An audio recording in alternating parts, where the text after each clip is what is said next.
Joining us now to sort this all out, fresh from her Fox News TV hit in the wee hours of the morning, Liz Peek, live from New York. Liz, great to have you. Hi, good morning. By the way, it was 4:15, not 4:45. Was that what it is? I got up at 3:45 like I always do here in Wheeling, and I got in the shower. I came out and I always watch CNN to see what the opposition's saying, but Fox was like, you know how it was just on the TV. So I hit the button, and there you are. And I don't really know what time it was. I'm like, what? Yes, it's a challenge. I don't know how you do it every day, but you do, and you do a great job. So congratulations, because it does take some changing around of your body clock. But you know what? There's a lot going on, and it's very exciting. I was very excited about the EU summit yesterday because really for the last week, it's sort of been a drumbeat in my head that President Trump needed a win on trade. And not because I don't believe in what he's doing, I do.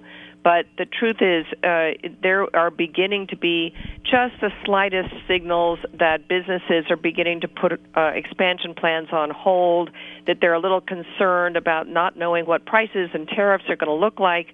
You know, you can't, that's what we had under Obama. You had all this uncertainty that kind of hung over the economy like a dark cloud. We really don't want that. It's been dissipated through the tax cuts and the deregulatory measures. Time to let all this stuff flow, the animal spirits and stuff, and it is. So it's a pretty exciting time, and I was very glad to see that we step back from the brink in our trade battle with the EU, because that's not the end game here. The EU is not our target. Exactly, and you know what? Uncertainty is always the enemy of business expansion. I mean, even if things are not going well, if you think you know what the future is, you can plan for that. But when you're uncertain, you know, nobody wants to invest in anything that is uncertain. Just like, exactly. You know, just like the other day, we were trying to rent a house, and they sent me a 25-page lease, and I was traveling, and they're like, "You got to respond to this in 48 hours." I said, "No." I'm not gonna be forced to read something in 2 days and get back to you. I want to send it to my attorney. This is a lease, you know, it's a two-year lease. I'm not going to do that because I don't know. Uncertainty is what stops people from getting things done. That's exactly right. And what's so glorious about the last year is that we have a pro-business White House that has really kind of pushed all of that uncertainty to the side.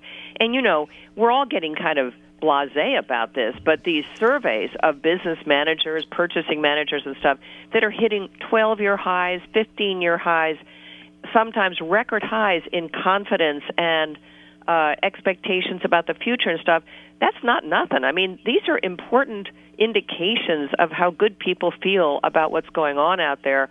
Probably the most startling thing to Democrats right now is that the Gallup polling on the direction of the country is the highest it's been in 12 years. That means not once during Obama's presidency did the country feel as comfortable about the direction we're in than they do right now. And that's pretty remarkable when you have such a big resistance crowd out there and such a big crowd that just hates Donald Trump.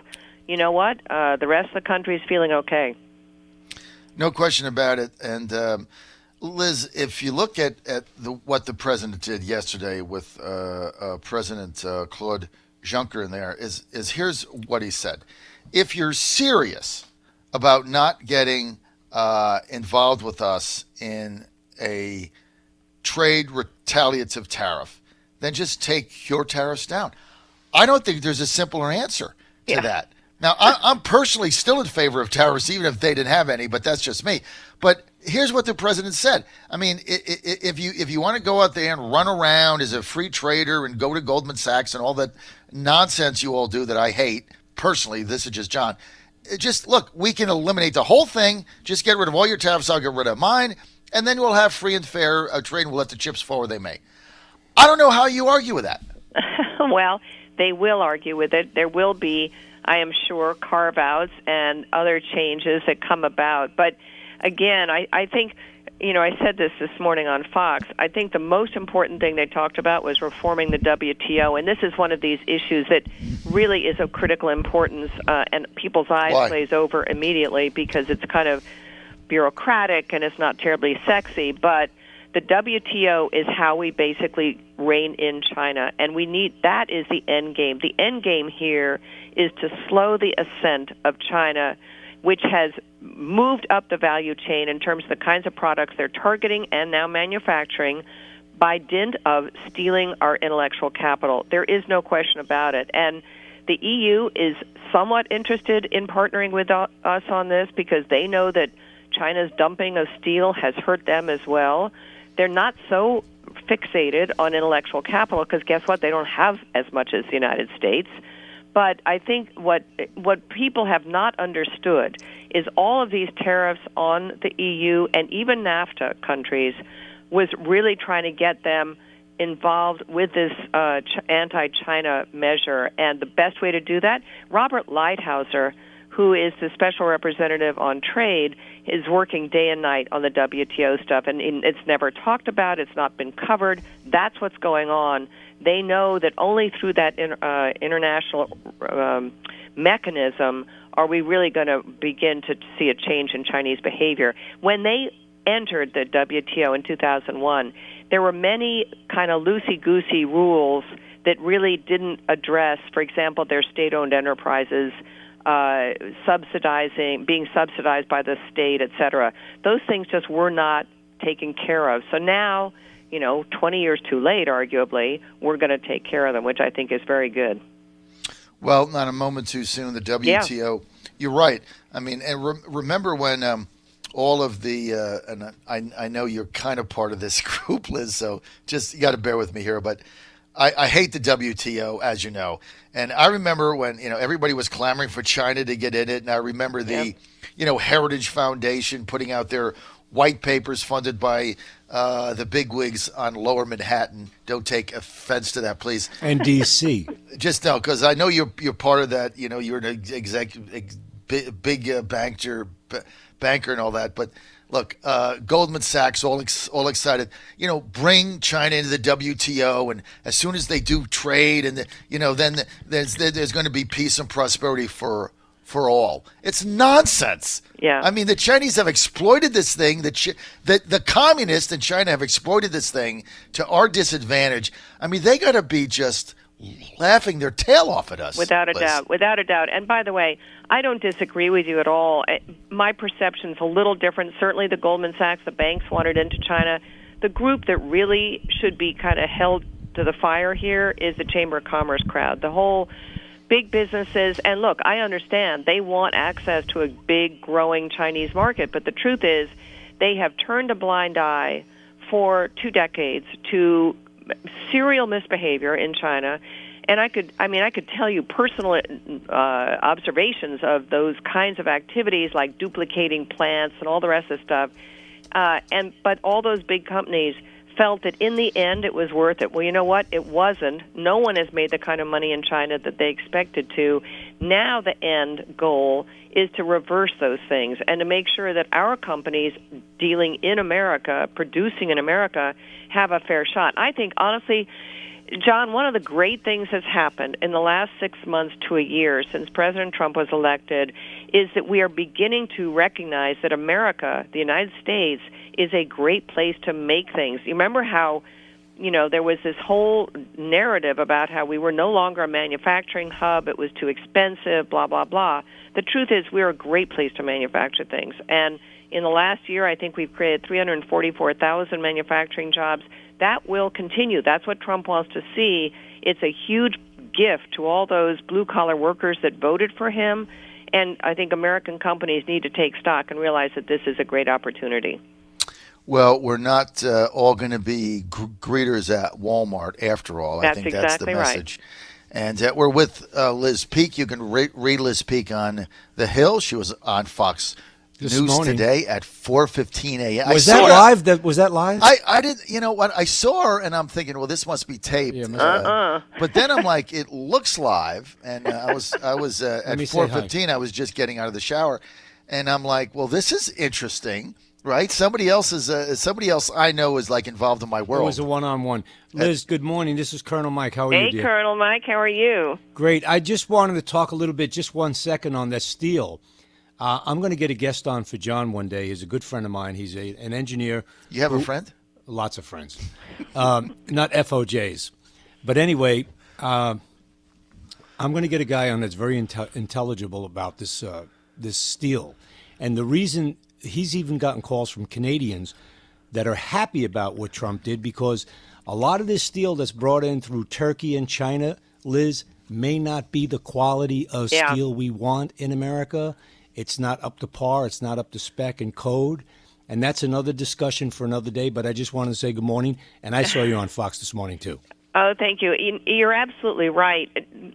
Here's the thing. The Chinese cheat on everything. Right. I mean, recently a study came out showing that they were effectively cheating on the Paris Climate Agreement. The only reason we thought they had any interest in the environment was because Obama touted that agreement, mainly because Xi Jinping signed on to it. They're not paying attention to the Paris Accord.